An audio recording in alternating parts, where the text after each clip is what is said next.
Hola, bienvenidos a Eres, hablamos de ser es, programa de Radio Sapiens. Hoy abordaremos la naturaleza humana desde la antropología, así como el nuevo humanismo como movimiento a nivel mundial, más la firma de Lola Llabrés y música de Saulo Sauce. Presentado por José Gabriel Vázquez, espero que sea de vuestro interés. Tenemos con nosotros a nuestro invitado de hoy que va a hablar sobre el ser y la existencia. Empezamos con la primera pregunta habitual, que es sobre su persona. Sin decirnos por lo de ahora tu nombre, ¿quién eres? Bueno, soy un profesor emérito, catedrático de Antropología Social y todavía sigo siendo miembro de la Real Academia de Ciencias Morales y Políticas. Y he sido profesor durante mucho tiempo, fundamentalmente en la Facultad de Ciencia y Tecnología de los Alimentos, de la Facultad de Veterinaria de la Universidad de Murcia, donde fuimos pioneros en bastantes aspectos que, si me los preguntas, pues después te los diría. Nuestras contribuciones al desarrollo del saber en ciencia y tecnología de los alimentos. Ahí estás hablando más sobre todo tu etapa de profesor, etcétera, pero ¿qué nos podrías contar de tus orígenes, tus referencias familiares, territoriales? Bueno, pues nací en un pueblo de Navarra que se llama Milagro, y después estudié en la Cartuja de Granada, donde obtuve la licenciatura en teología, y posteriormente hice la carrera de filosofía, de la cual pues algunos aspectos muy interesantes. Y posteriormente estuve 2 años en Alemania, donde hice la tesis doctoral con Hans Eduard Heistenberg, que con una beca del DAAD de Alemania. Esto es de modo sintético. Y a nivel familiar, ¿alguna referencia, algo que forme parte de tu ser, que consideres que caracteriza tu ser? Mi padre era fontanero, y lo que aprendí mucho de él es estar al tanto de los cambios que se producían. He aprendido la importancia de estar al tanto de las investigaciones y desarrollos que se producen en el campo del saber. ¿Y por parte de tu madre, algo que se refleje en ti, alguna herencia? De mi madre, pues la recuerdo con mucho cariño, porque me compraba tebeos, cosa que puede parecer rara, pero con los tebeos aprendí a leer y aprendí muchísimas cosas. Eso quizás es una de las cosas que recuerdo. También, si quieres una anécdota, que les comento a mis hijos, que cuando me portaba mal se quitaba la zapatilla y me pegaba en el culo. Y eso se lo cuento yo a mis nietos, y les digo que me voy a quitar la zapatilla cuando se portan mal. Eso les digo a mis nietos. Ajá. Y la segunda pregunta de nuestro guión, ¿cómo eres? ¿Cómo te definirías como persona? Pues como persona es una cosa que puede ser rara, pero me siento creyente. Una de las cosas que me ha preocupado es el origen del universo, el Big Bang, porque yo creo que ahí está la clave para reflexionar sobre el sistema de creencias. Y sigo analizando y estudiando lo que es el origen del universo, lo que se llama el Big Bang, la gran explosión. Y continúo leyendo artículos y libros sobre ese tema que me interesa enormemente. Eso lo aprendí en un seminario que hice en Alemania, donde se discutía el famoso artículo de Einstein sobre las Kosmologische Betrachtungen zur allgemeinen Relativitätstheorie, que es el momento clave donde se empieza a estudiar el origen del universo. Einstein parte de Newton, pero defiende en la teoría general de la relatividad una visión diferente. Sí. Y cómo, es decir, en cuanto a carácter, si, en fin, qué calificativos o cómo te percibes a ti mismo, cómo te definirías, si en cuanto a Soy un poco introvertido, así como hay gente que es extrovertida y se relaciona. De todas formas tuve que superar esa introversión porque hice mucho trabajo de campo, y para hacer trabajo de campo hay que abrirse y hablar con la gente donde se tiene un conocimiento. El trabajo de campo proporciona un conocimiento más riguroso y exacto de la realidad. Ajá, muy bien. Ya entrando en el terreno más científico o profesional, que es el que también, como bien has dicho, te caracteriza, para ti, ¿qué significa el ser? Ser es, según tu análisis y tu bagaje profesional, científico, ¿cómo definirías el ser? El ser, bueno, aquí eso lo he analizado yo muchísimas veces, y yo pienso que hay que conectar siempre con Aristóteles, que distinguía entre la ontología y la teodicea, aunque no sé si exactamente le llamaba teodicea, pero la ontología es el estudio del ser y lo que es una cosa, realidad. Y la teodicea, aunque no recuerdo si Aristóteles le llama teodicea, es el fundamento del ser. Y bueno, en lo que se refiere al tema del ser, estoy con Einstein, defensor del realismo y de la localización. Eso tiene suma importancia en el tema de la computación cuántica. Ajá.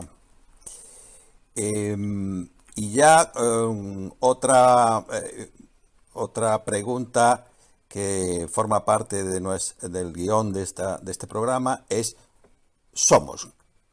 Con interrogación. ¿Cómo somos? O sea, si has definido o te basas en Aristóteles, sobre todo para definirnos a nivel individual, a nivel social y antropológico, por supuesto, ¿cómo dirías que somos Defiendo la originalidad, unicidad y singularidad del ser humano. Esto es interesante porque si hay algo que diferencia y ennoblece al ser humano respecto al resto de los seres vivos, el hecho de preguntarse por las causas de lo que le ocurre a él mismo y a su entorno es lo que diferencia del resto de los seres vivos. Es una totalidad centralizada que conecta todas las energías que dimanan del cuerpo humano, y es la clave para comprender cómo funciona la conciencia, que considero que es lo más específico del ser humano. Ajá. Tú has estudiado mucho sobre y escrito mucho sobre la naturaleza humana, ¿no? Em, Sí.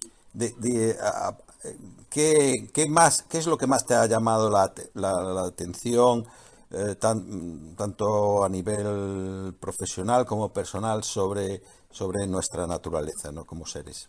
Bueno, pues mm, defiendo que somos originales y únicos. Considero que el ser humano es y actúa como un todo, pero para comprender ese todo unitario nos podemos servir de dimensiones. Podemos hablar de la dimensión material, podemos hablar de la dimensión genética, podemos hablar de la dimensión mental y podemos hablar de la dimensión espiritual. Yo creo que en estos momentos es sumamente interesante reflexionar sobre la dimensión mental. ¿Por qué? Pues porque en la actualidad está teniendo mucha importancia lo que se llama en Google o en Microsoft han metido el chat GPT. Creo que están ya por el 4. Y estoy de acuerdo con Noam Chomsky en que la mente humana no es como un chat GPT y sus similares, un pesado motor estadístico para la coincidencia de patrones que se atiborra de cientos de terabytes de datos y extrapola la respuesta conversacional más probable o la respuesta más probable a una pregunta científica. Por el contrario, la mente humana es un sistema sorprendentemente eficiente y hasta elegante que opera con pequeñas cantidades de información. No busca inferir correlaciones brutas o puntos datos, sino crear explicaciones. Esto es un texto de Noam Chomsky que es interesante recordarlo en la actualidad por lo que decía anteriormente, la importancia que está teniendo el chat GPT, que yo creo que ya está en el 4, y lo usa mucha gente, están intentando que se convierta en algo que use la gente para responder a preguntas interesantes, pero yo coincido con Chomsky en que la mente humana no es como un chat GPT. El primer chat que se hizo se llama ELIZA y lo hizo Weizenbaum. Yo en mi libro Fundamentos de Inteligencia Artificial, yo creo que él lo escribió en Lisp, pero yo lo he escrito en Prolog y como decía anteriormente en mi libro Fundamentos de Inteligencia Artificial, pues ahí está el primer chat que se llama ELIZA y que puede dar la impresión de que es un ser humano inteligente, pero no lo es. Los que nos oigan pueden sacar por internet poniendo ELIZA y lo podrán ver todo esto del primer chat GPT. Yo tuve la gran suerte de que cuando hice primero de filosofía tuve un profesor que nos dio lógica matemática durante 2 años y es una cosa interesante. Este profesor que se llamaba Jorge Pérez Ballester, porque para llevar la contraria, en vez de explicar lógica clásica, en la Universidad de Navarra explicó lógica matemática durante los 2 años. Y había, para aprobar la asignatura, teníamos que hacer la deducción natural, que es el sistema, es como un sistema experto de Prolog. Ajá. Qué interesante.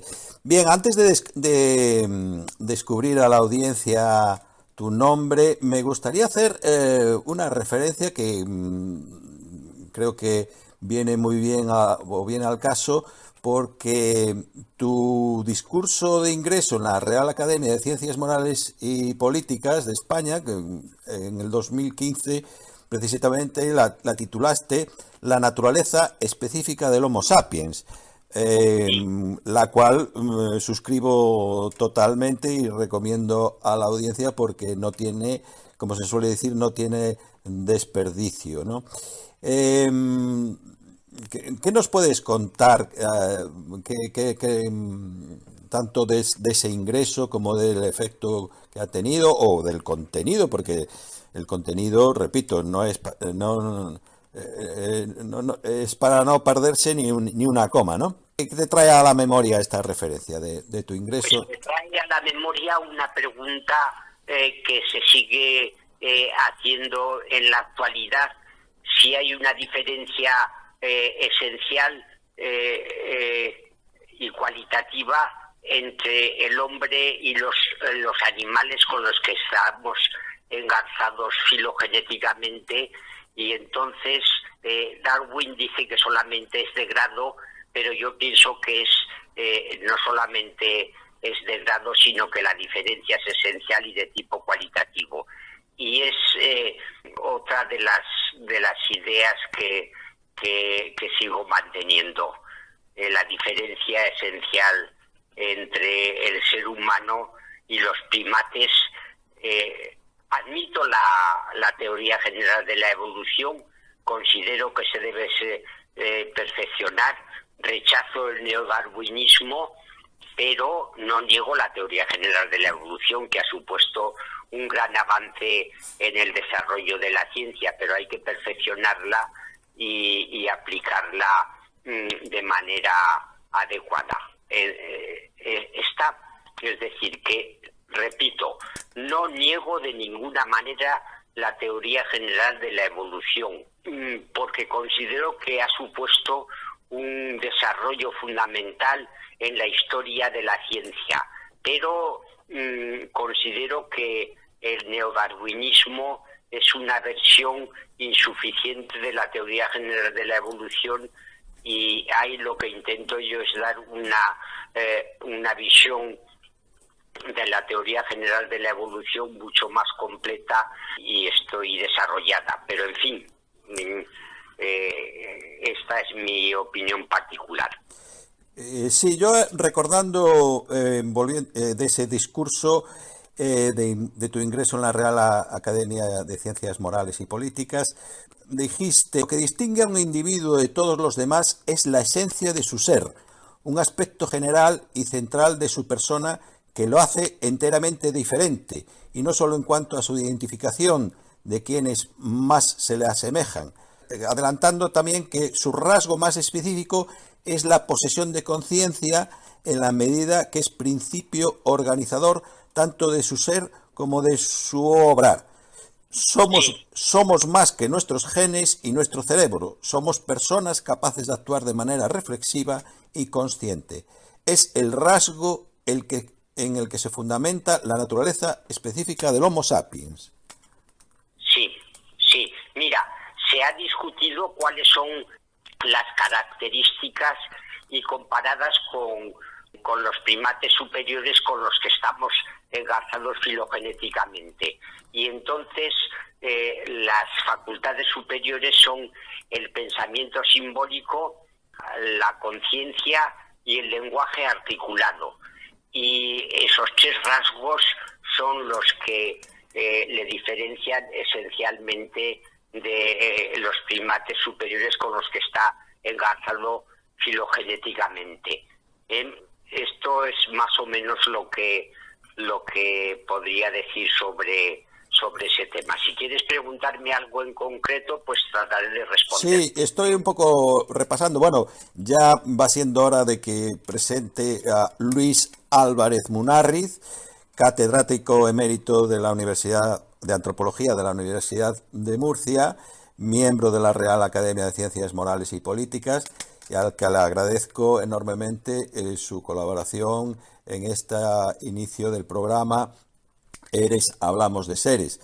Yo conocí a Luis a través de su obra sobre la consciencia. Después he cogido su concepto de dimensión existencial, Y a ver si nos da tiempo a un poco hacer una referencia a todo esto, pero sin abandonar el discurso, que repito, el discurso de ingreso, que no tiene desperdicio, ahí hablas que desde un punto de vista estructural concibes al Homo sapiens como un microcosmos que no solamente integras en su estructura todos los órdenes de ser, sino que además has sido capaz de crear un nuevo orden de ser que denominamos cultura. La base de esta especificidad se encuentra en la capacidad simbólica, cuya máxima expresión es la autoconciencia, ¿no? Bueno, repito, estoy leyendo párrafos de tu discurso que como puede comprobar la audiencia, tienen una carga de profundidad, de pensamiento y de reflexión y de información tremenda, ¿no? Que este microcosmos, además, hablas tanto de la importancia de la conciencia, lo conectas o sea, hablas directamente también de tus conceptos de dimensión, ¿no? A este respecto, ¿no? Sí, sí. El tema de las dimensiones es muy interesante. Y además, cuando yo leí tu libro, me acordé de la importancia de lo espiritual. Y entonces conecté con Hans Eduard Heisenberg, que distinguía tres aspectos.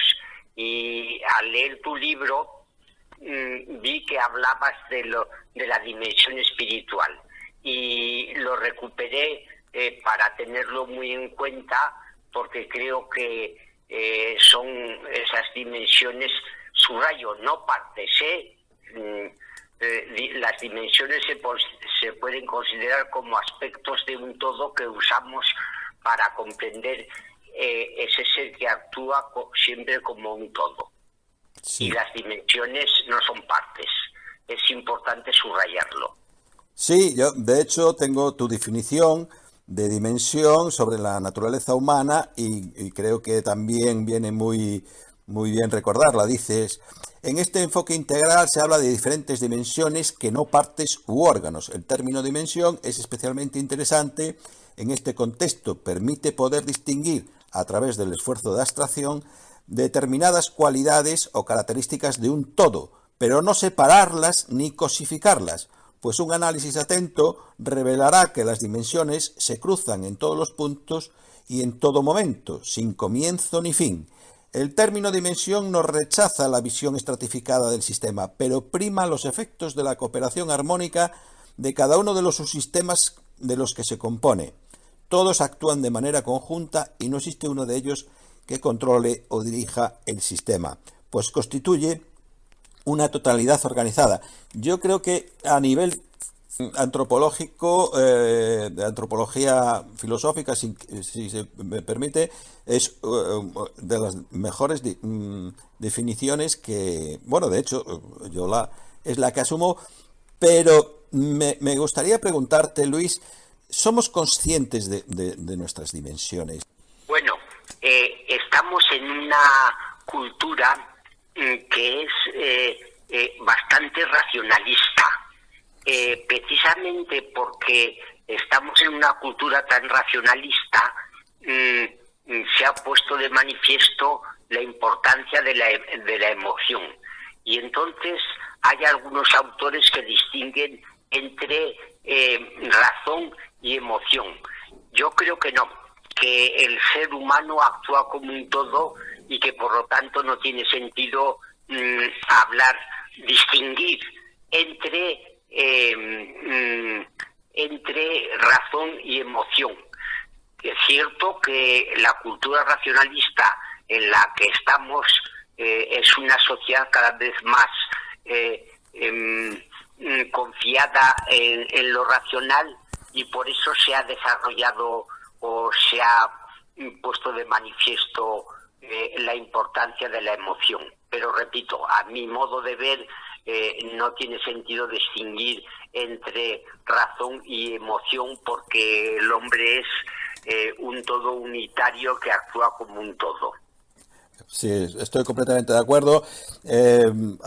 Nos recuerda eso el sempiterno debate entre el dualismo y el monismo, ¿no? También, que, Sí, que, sí, que no quiere decir, como estás muy bien diciendo, que lo material, como puede ser nuestro cuerpo, pues tenga una dimensión, como repito, tu definición que suscribo y que repito en mis libros, y después otra dimensión pues eso, el pensamiento no es tan tangible, pero eso no quiere decir diferencia, sino que forma parte de un todo. Ahora, que conviene que seamos conscientes de esas dimensiones, porque si no conocemos, de ahí este programa también, para divulgar el conocimiento sobre nuestro ser y nuestra existencia, y ahí es lo que yo te interpelaba un poco, o te preguntaba sobre, porque a mí me da la sensación de que no hay conocimiento a nivel general sobre nuestras dimensiones, y es decir, que no nos conocemos a nosotros mismos, como, como ya promulgaba Sócrates en su día, ¿no? sí, sí, sí, sí. Por supuesto, estoy totalmente de acuerdo contigo, y la necesidad de conocernos, de ser conscientes de lo que somos, es esencial en la sociedad racionalista actual en la que actualmente nos movemos. Yo creo que en la sociedad española en concreto se ha producido un déficit de conciencia de cómo debe portarse y actuar la gente. Sí. En primera persona conocí tu obra, a Luis Álvarez Munárriz a través de un libro publicado en el 2016, que era El poliedro de la conciencia, cerebro, interacción y cultura, donde fuiste el coordinador y compilador de este libro, donde recoges pues obras de otros autores, ¿no? Bueno, pues sigo investigando sobre el tema de la conciencia. Me parece que en algún momento he dicho que las tres capacidades fundamentales del ser humano son el pensamiento simbólico, el lenguaje articulado y sobre todo la conciencia. En el presente estoy investigando y sigo trabajando sobre el origen de la conciencia, y mi punto de partida es Homo habilis, que considero que es el primer ser humano. Desde esa perspectiva, aunque se discute si es Homo habilis, Homo erectus o el fabricante de piedras, que es un hecho social que participan los miembros del grupo, y en eso estoy trabajando sobre el tema de la conciencia y el origen. La naturaleza, el origen y la función de la conciencia son los tres problemas fundamentales que considero necesarios para abordar este gran tema.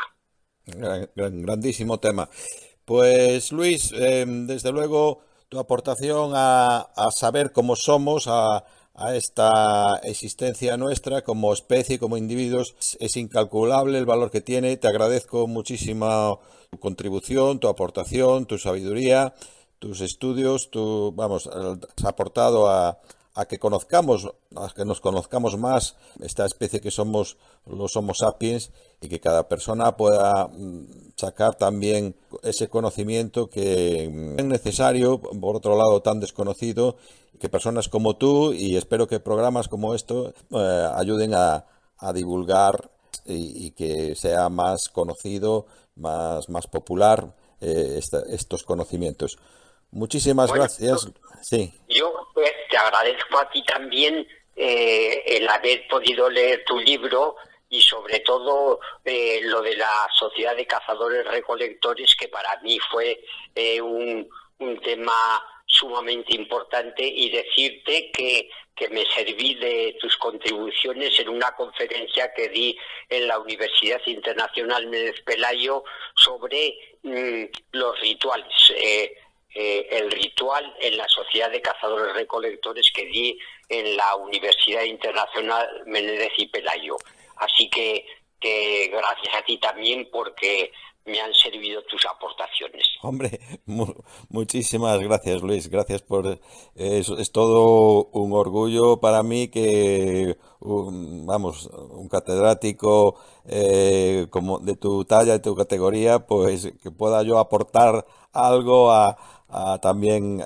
Eso es lo bonito de nuestra especie cuando nos comunicamos y cuando nos compartimos conocimiento. Ese es el avance, ¿no? Ese es el gran avance que... Yo creo que es importante la colaboración, claro, entre intelectuales o científicos, o como nos queramos denominar, que podemos aportar algo al desarrollo del saber. Muy bien, desde luego. Comparto totalmente esa máxima y esperemos que vayamos o sigamos en ese camino, Luis. Muchísimas gracias, un gran abrazo. Para ti, gracias a ti también. Un abrazo, Luis, gracias. Un abrazo. Bien, y seguimos con nuestro programa entrevistando, en este caso, dentro del apartado de patrimonio o de cultura existencial, a un argentino que es Carlos Santos, que nos viene a hablar sobre la obra de Silo. Ya veremos quién es Silo, este seudónimo de Mario Luis Rodríguez Cobos. Carlos Santos Menéndez es el creador de Esencia Humana Films, una productora audiovisual que se dedica a hacer películas para hacer un mundo mejor y más humano.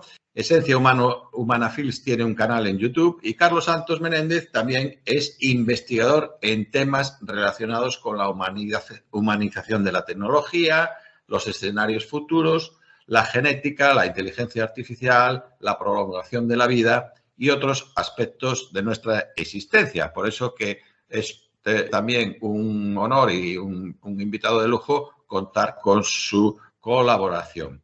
Hola, Carlos, ¿qué tal ahí en Argentina? Muchas gracias por la invitación y bueno, el gusto es mío por compartir contigo, que hace poco que nos conocimos en tu conferencia ahí en Museo de la Evolución del Hombre en Burgos, pero bueno, aquí estamos compartiendo. El mundo es un pañuelo. Sí, mira dónde fuimos a coincidir. Pues te agradezco también tu asistencia y tus preguntas. Y bueno, Encuentros nació también esta entrevista sobre el movimiento humanista y de la figura que ahí, al ver el documental, que por cierto recomiendo, producido en Esencia Humana Films, el de En alas del intento, es un documental de 23-25 minutos donde se recoge la obra de Silo. Y pues revelador o una gran aportación, y por eso pues le propuse a Carlos hacer esta entrevista dentro de las obras culturales, bueno, pues de una persona como Silo, que ya hace 13 años que murió, bueno, y que hizo una gran labor que aún sigue vigente y con muchos seguidores por todo el mundo. Silo fue el impulsor del movimiento humanista, una corriente de pensamiento y acción social que se define como una actitud frente a la vida que busca superar el sufrimiento y desarrollar las potencialidades humanas. Por ahí el encaje de la entrevista con Carlos sobre esta figura como Silo y este movimiento humanista. Y ya dando la bienvenida y agradeciendo su participación a Carlos. Carlos, ¿qué aportación desde el movimiento humanista y desde la figura de Silo crees que se pueden hacer a nuestra existencia, a nuestra forma de ser, como personas, como individuos? Particularmente puedo decir lo que me ha sumado a mí y creo que a mucha gente, ¿no? En cuanto a el darnos una dirección en la vida, en cuanto al sentido de la vida. Estamos en una profunda crisis de valores y justamente ante estas crisis lo que más hay es desorientación, violencia, pesimismo y falta de fe. Entonces, de lo que es la propuesta del siloísmo, del nuevo humanismo, del humanismo universalista, la idea es que uno debe hacer un esfuerzo por encontrar su propio sentido en la vida. Y este andar, esta búsqueda que cada uno emprende del modo que puede o que quiere, desde el humanismo la proponemos siempre como un camino de experiencias. Y resaltando algunos puntos importantes. Por ejemplo, el principio más importante en la relación con los demás lo enunciamos como trata a los demás como quieres que te traten. La regla de oro, ¿no? Sí. Que se ha expresado de distintas formas en muchas religiones, ¿no? Por supuesto no es nada nuevo, ni pretende ser original, sino al contrario, reafirmar un concepto que está a la base de las grandes religiones. Por otra parte, la no violencia y la no discriminación como formas de acción son como un eje, donde se destaca de este modo la libertad de pensamiento y la libertad de creencias, ¿no? Como una posibilidad para que el ser humano pueda creer o no creer en Dios, pueda creer o no creer en la inmortalidad y en la trascendencia. Pero si fuéramos un poquito más a lo cotidiano, hay un aspecto que resalta Silo desde el comienzo, que es que el ser humano, en su búsqueda por la felicidad, se encuentra con el sufrimiento que se opone a esa felicidad.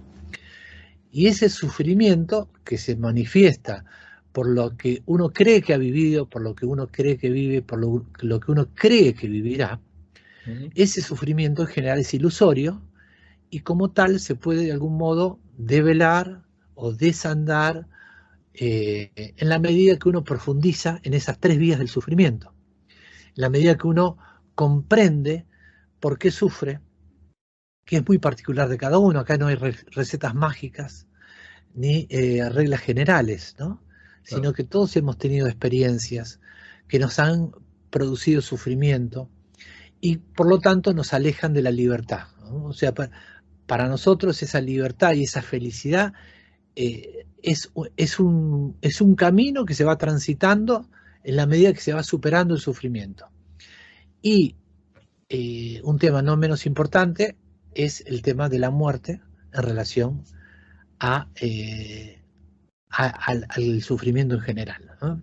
Si tú te imaginas que va a terminar en un futuro tu familia, o va a terminar tu trabajo, o va a terminar el mundo, como hay muchas profecías apocalípticas, uno obviamente sufre. Y básicamente sufre porque se corta el futuro.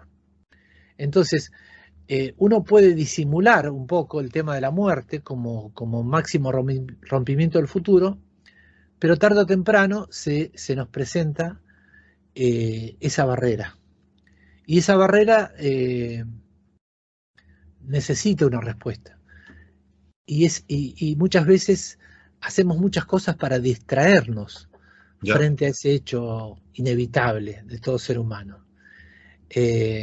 Una de las frases importantes que tiene Silo en sus materiales dice: no hay sentido en no hay sentido en la vida si todo termina con la muerte. Entonces, frente a esa frase, uno debe hacer su descubrimiento.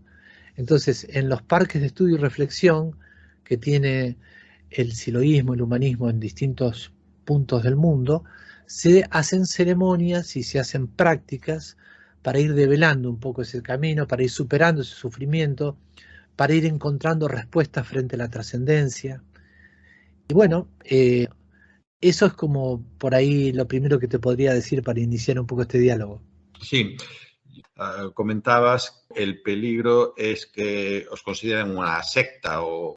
Bueno, esto ya me vale para decir que el movimiento humanista se organiza en diferentes frentes, como el Partido Humanista, el Centro Mundial de Estudios Humanistas, la Comunidad para el Desarrollo Humano, Convergencia de las Culturas y Mundo, Sin Guerras y Sin Violencia, como decía Carlos. O sea, que tiene presencia en más de 100 países y cuenta con miles de simpatizantes. Entonces, un poco con eso, que por cierto, también comentábamos en el preámbulo que, por ejemplo, aquí en España, pues un representante del Partido Humanista fue Antonio Gala, recientemente fallecido. Pero volviendo sobre el tema, para quitarnos esa etiqueta, ¿qué nos puedes decir al respecto, Carlos?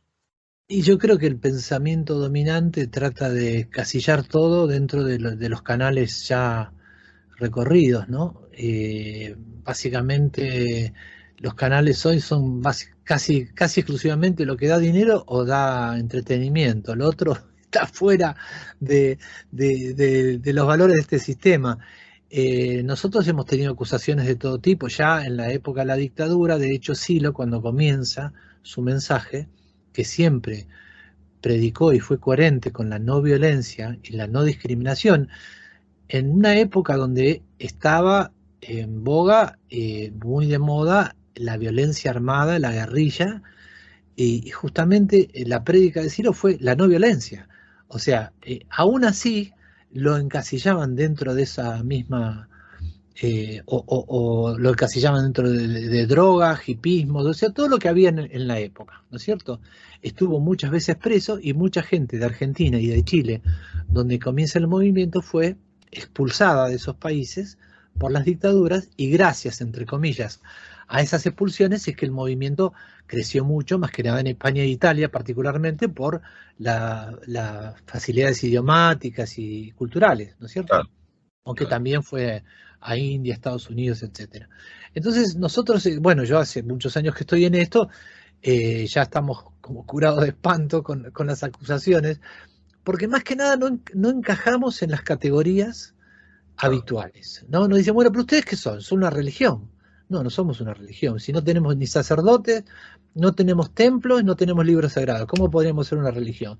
¿Y ustedes qué son? ¿Un partido político? No, no.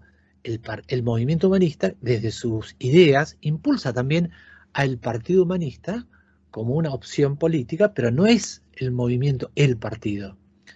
El movimiento es una expresión de una corriente de pensamiento muy amplia, y desde la cual se desprenden opciones que tienen que ver con la existencia humana, y también, como no van a tener, con lo político, lo social, lo cultural, lo psicológico, lo místico inclusive, porque es de una gran amplitud la obra de Silo, de la cual nosotros participamos, adherimos, impulsamos, etcétera, pero básicamente fue su obra y todos nosotros hemos participado. Así que la nuestra es una propuesta de mucha apertura, donde está muy claro que proponemos la libertad de pensamiento, la libertad de prédica, y bueno, casi da risa, ¿no? Las acusaciones de secta que pudieron haber habido en algún momento, pero bueno, es parte de eso, ¿no? Parte del sistema, trata de bombardear lo que no va en su línea, ¿no? Hablabas de las obras de Silo, que por cierto tú me facilitaste muy amablemente y que están disponibles en la página web de silo.net. Ahí están unas obras completas que abarcan pues desde su libro Humanizar la Tierra, o Cartas a mis amigos, o Experiencias guiadas. Las obras completas son 2 volúmenes. Echando un vistazo a las obras de Silo, ahí se abordan cuestiones fundamentales sobre el ser y la existencia, ¿no, Carlos? Bueno, si me permitís, quería leer un breve párrafo, por ejemplo, para ser más riguroso. Por ejemplo, en una charla que él da en el sentido de la vida en México, en Distrito Federal, el 10 de octubre de 1980, frente a un grupo de estudios, dice lo siguiente: es claro que las agrupaciones humanas, por ejemplo, son estudiadas por la sociología, así como las ciencias pueden estudiar los astros o los microorganismos. También la biología y la anatomía, la fisiología, estudian al cuerpo humano desde diferentes puntos de vista. La psicología estudia el comportamiento psíquico. Todos estos que estudian, los estudiosos y los científicos, no estudian su propia existencia. No hay una ciencia que estudie la propia existencia. La ciencia nada dice acerca de la situación que le acontece a una persona cuando llega a su casa y allí recibe un portazo, un maltrato o una caricia. Nosotros nos interesamos justamente por la situación de la existencia humana, y por ello no es competencia nuestra las discusiones que pueda tener la ciencia. Y también observamos que la ciencia tiene serias falencias, serias dificultades para definir lo que pasa en la existencia. ¿Qué sucede en la existencia humana? ¿Cuál es la naturaleza de la vida humana con respecto al sentido? ¿Cuál es la naturaleza del sufrimiento y del dolor? ¿Cuál es la naturaleza de la felicidad? ¿Cuál es la naturaleza de la búsqueda de la felicidad? Estos son objetos de nuestro estudio, de nuestro interés. Desde este punto de vista, podría decirse que nosotros tenemos una posición frente a la existencia, una posición frente a la vida, y no una ciencia referida a estas cosas. Hasta ahí el párrafo. En fin, en este medio se nos oye, pero podríamos aplaudir perfectamente. A mí lo que me llamó mucho la atención es la relación que establece Silo en sus obras entre ser y existencia, ¿no?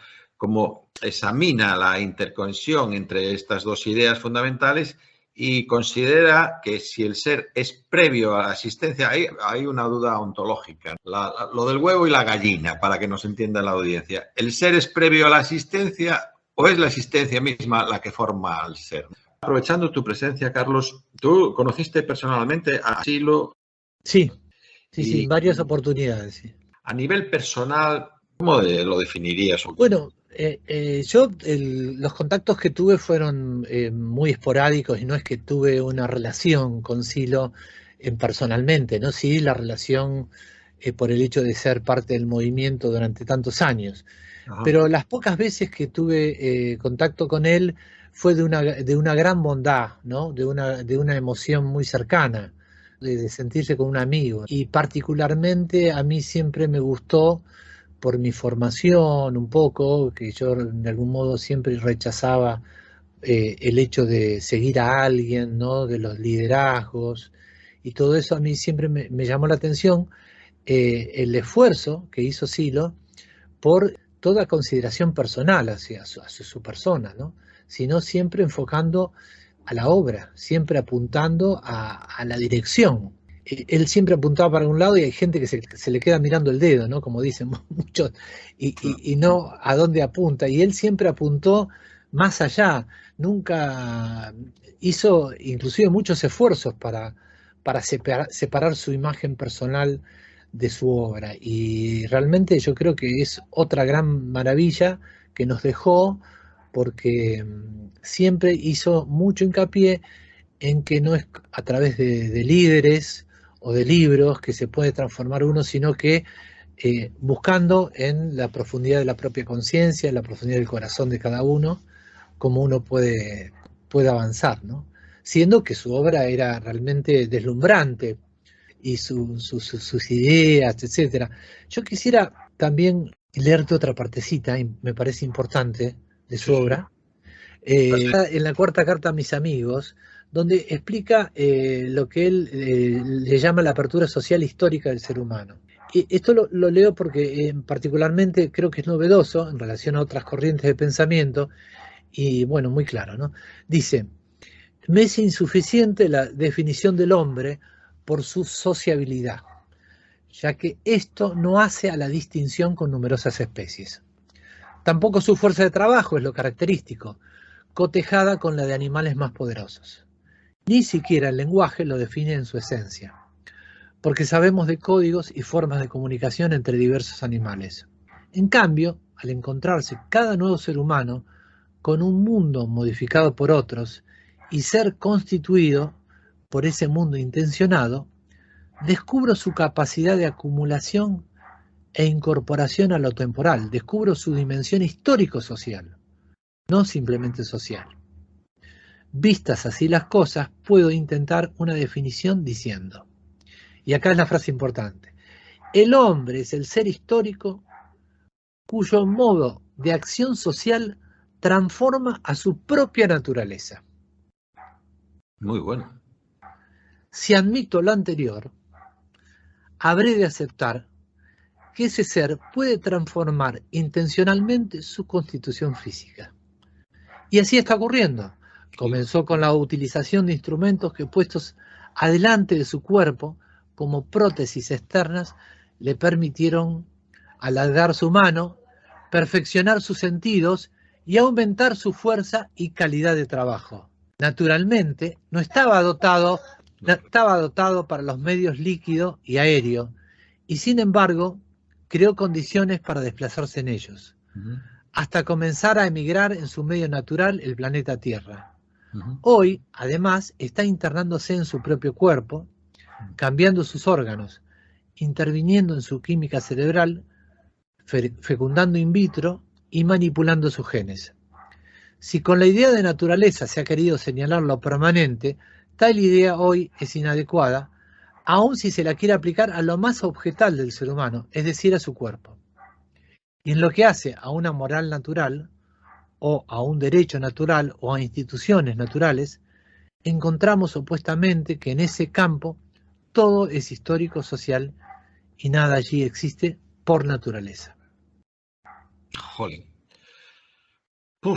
Pues es que vamos, hay un gran filósofo español, también fallecido, Xavier Zubiri, que precisamente definía como un animal histórico-social, ¿no? O sea, que me llama la atención otro humanista, vamos, como la copa de un pino, que se suele decir, un gran filósofo, un gran pensador, uno de los grandes. Y es curioso, ¿no?, que haga a Silo esa referencia, ¿no? Y además, el momento de actualidad, cuando está ya no solo las prótesis, ya no solo la ingeniería genética, ya no solo la fecundación in vitro, sino que estamos hablando de los cyborgs, de los robots, de cómo, en fin, de la inteligencia artificial, ya está todo, el test de Turing. Y ahí fíjate que se impone una nueva definición del ser humano.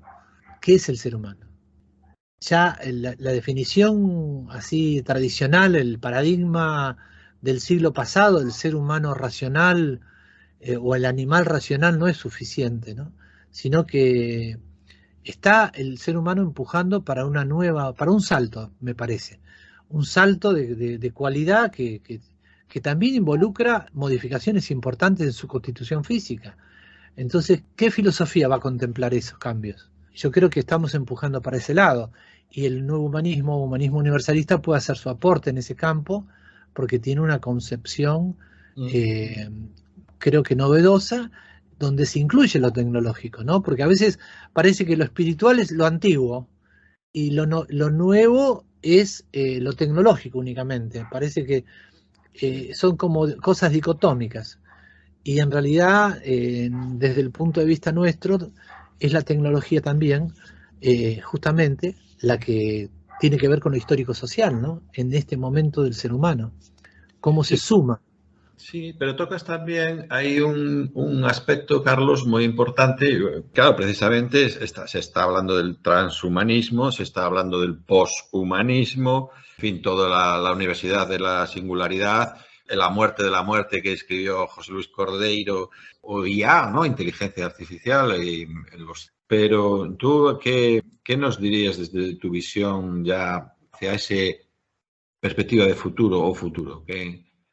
Bueno, es muy difícil, ¿no? Pero hay una palabrita importante, me parece, en la definición de Silo, que dice que el ser humano es un ser histórico cuyo modo de acción social modifica su naturaleza.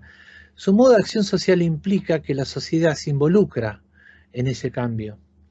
Y hay un debate y hay un trabajo que se hace, digamos, se tiene que hacer en conjunto. Por ejemplo, hace poco estuvo el caso de este médico chino que manipuló los genes de unas mellizas y terminó en la cárcel, ¿no?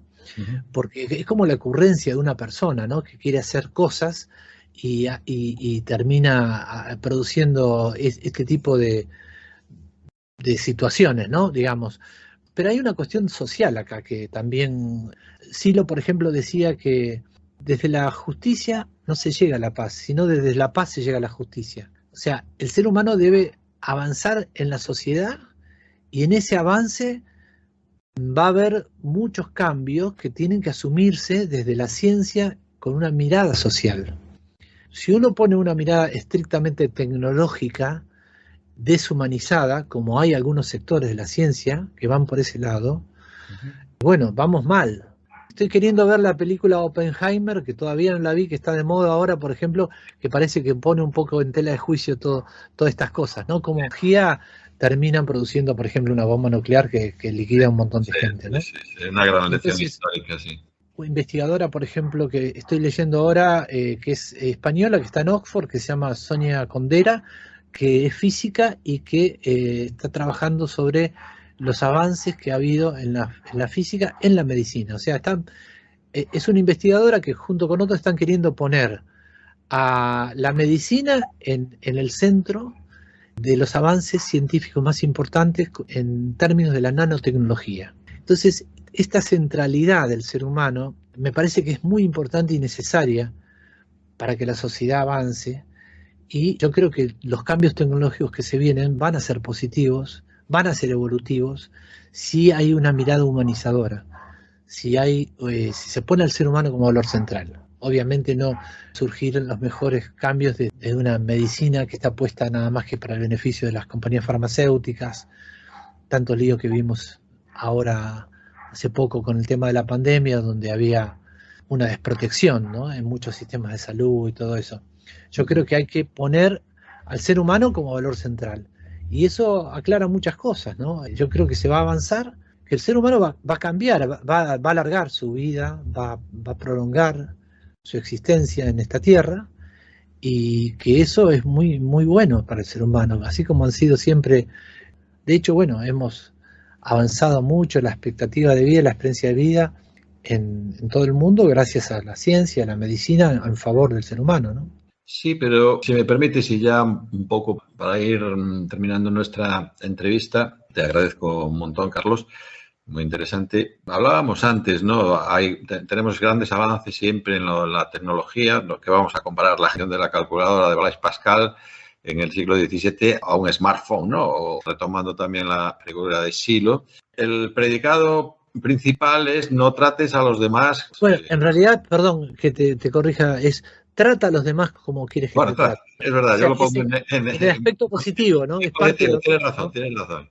Tú fíjate, o sea, nos remontamos a Zoroastro, nos remontamos a Jesucristo, nos remontamos a Buda y seguimos con lo mismo. Entonces, ¿qué hemos avanzado? Y otra de las que llama la atención, ¿no? Otro de los principios de Silo, ¿no? Y encima, que tú lo has descrito muy bien, en un contexto de dictadura militar represiva y el predicado era la no violencia, lo que me recuerdo cuando Gandhi, que fue lo que consiguió la independencia de un país, la India.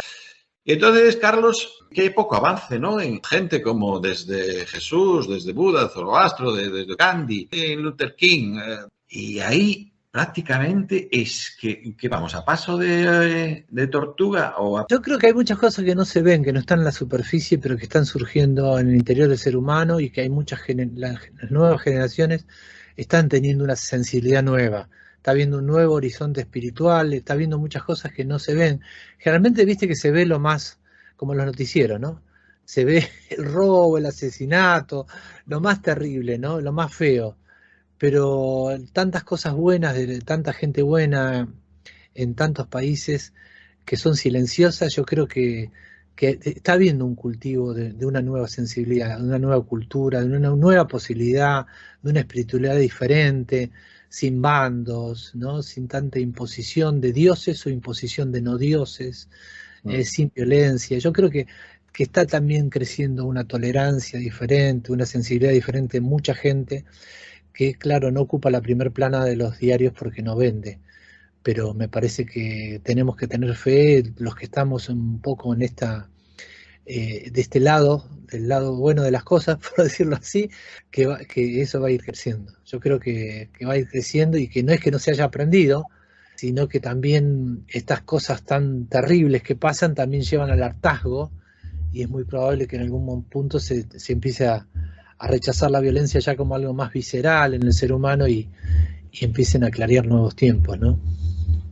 Pues me parece un buen colofón para nuestra entrevista, este mensaje en tono positivo. Hoy los oyentes tienen un conocimiento más cercano gracias a Carlos Santos, que nos ha deleitado aquí con el recuerdo de Silo, este gran humanista, fundador del movimiento humanista, que muchas veces, bueno, pues he nombrado figuras como Gandhi o como Martin Luther King, etcétera, etcétera, que en el mundo hispano muchas veces no conocemos, ni también que tenemos a grandes humanistas, grandes personas que han vivido, que han trabajado, que han pensado, que han escrito, que han proliferado o han querido sembrar de cara a eso, a que tengamos una humanidad, unos valores que sean positivos, y creo que esto es el mensaje, con este mensaje que nos has dicho, que ojalá sea así.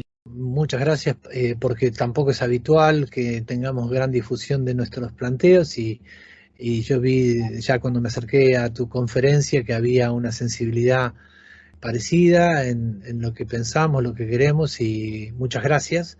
Que siga la divulgación de estas cosas, ¿no? Porque el mundo lo necesita, el mundo necesita de humanismo, sin duda. Sin duda, estamos de acuerdo. Y gracias porque en la divulgación yo sin ti, pues eres tú el que estás divulgando esta obra que recomiendo a todo el mundo. Pero repito, silo.net, tenéis ahí, y Esencia Humana Fields también en YouTube. Tenéis ahí las referencias de Carlos Santos y tenéis las referencias de Silo, que no tienen desperdicio, como bien nos ha mostrado un botón Carlos. Fijaros que con 2 citas, pues qué contenido, ¿no? Ya que hablas de Oppenheimer, ojalá que esas fueran las bombas que hiciésemos y no las otras, ¿no? Que las bombas de conocimiento y de saber, y que fuesen también nucleares en el sentido de expansión de ese conocimiento. Claro, sí, tal cual.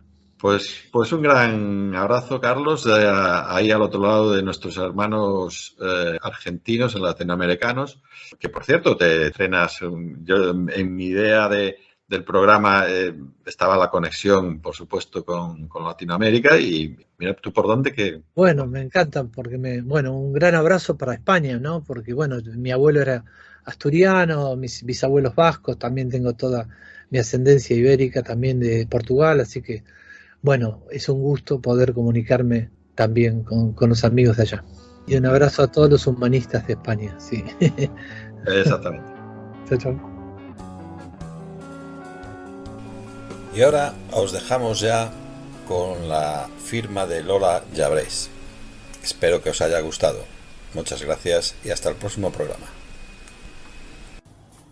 Estudiarse a sí mismo como Jane Goodall a los chimpancés. Con amor y distancia. En esos momentos en que desearías ser un lactante entre los brazos de una madre. El único que no recuerdas, y sin embargo fue el paradigma del amor humano. Ahora estás perdido, entre tu soledad y la del resto de seres que rastrean amores en un campo minado de individualidades. Nombrar al amor no lo hace más grande. Solamente alivia este pesar del siglo artificial, el pasado de los muertos, los que llegaron a la meta solos, perturbados, encogidos. Nos queda analizar nuestra garganta como filtro entre el infierno y el cielo, estudiar los estratos hechos de pozos de angustia y de aire de cimas endiosadas, hacer una biopsia del alma, la que se manifiesta cuando está dañada. Y esperar a que el tiempo lo cure como placebo. Mientras, madre, quisiera otra vez tu regazo.